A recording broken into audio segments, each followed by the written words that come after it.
I just landed on the overnight flight from Miami and PMQs started at midday, and I assumed that what Keir Starmer would do is go on the Lee Anderson story. Why? Because that splits the party opposite.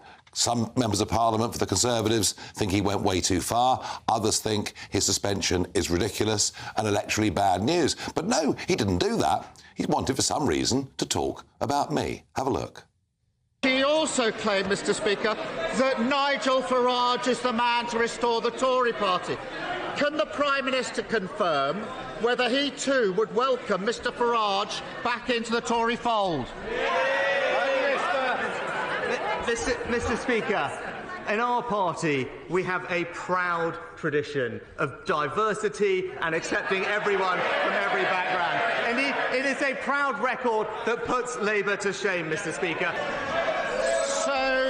So this diverse Tory party does welcome Nigel Farage. The Prime Minister two months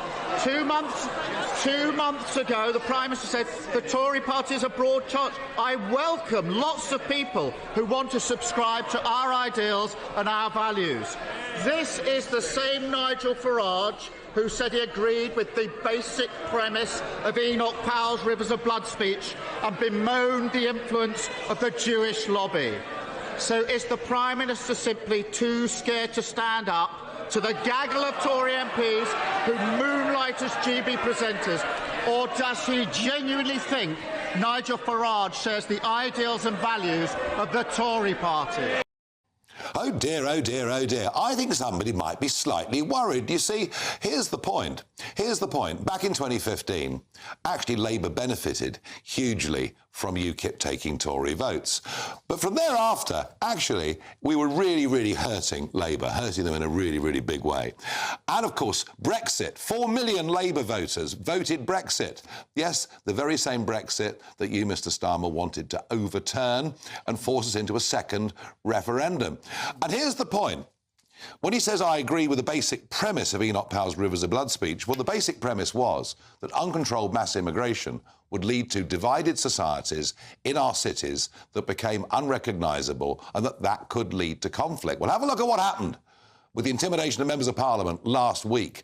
And have a look at the fact, Sir Keir, that there are many parts of our major cities in England that are now frankly unrecognisable, and millions of your voters know that. And to say that I bemoan the influence of the Jewish lobby, no, quite the reverse. I said the Jewish community in North America had been massively successful in law, in business, and yes, they did campaign for what they wanted, but they did it within the law, they did it quite successfully, but I was never a subscriber to the madcap conspiracy theory that the Jews run the world. But I tell you who was. Yes, Jeremy Corbyn, the Labour leader that you supported. Yes, Jeremy Corbyn. And you went to a conference, Sir Keir, where there was a Palestinian flag on the chair of every Labour MP. And you and your own party, some sitting in the House of Commons, some prospective parliamentary candidates who basically don't want Israel to exist. I tell you what, if you want to have a fight with me over anti-Semitism, any day of the week. Now, moving on to the really big story of the day. £31 million has been approved to up the security of members of Parliament.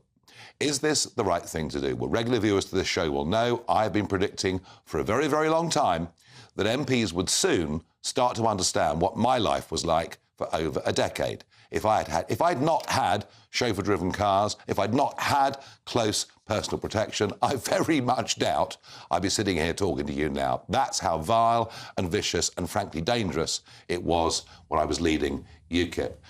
Now some of these chickens are coming home to roost for members of Parliament. But a lot of GB News viewers are saying, hang on, we shouldn't spend any more money on these people because, after all, it's they themselves, through supporting irresponsible immigration policies, that have led to the danger on our streets. Got to tell you, folks, for once, I'm not with the majority of GB News viewers. I think unless we do more to protect our members of Parliament, there are going to be more disasters ahead.